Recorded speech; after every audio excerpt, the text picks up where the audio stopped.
সরকারকে অবশ্যই কৃষকদের দিকে নজর দিতে হবে।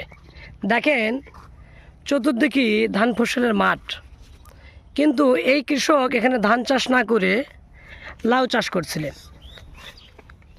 তিনি কয়েক হাজার টাকায় লোকসানে পড়েছেন।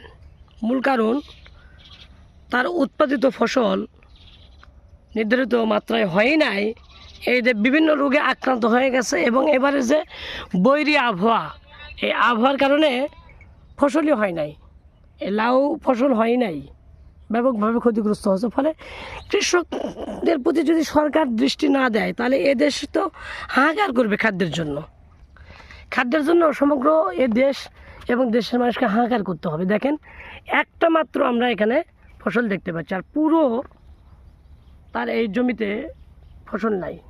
মূল কারণ বৈরী আবহাওয়া, প্রতিকূল পরিবেশ। ফলে এই কৃষককে অবশ্য সরকারের পক্ষ থেকে অনুদান দিতে হবে, তাহলে কৃষক উৎসাহিত হবে, নতুবা এই কৃষক তো জীবনে লাউ চাষ করবে না।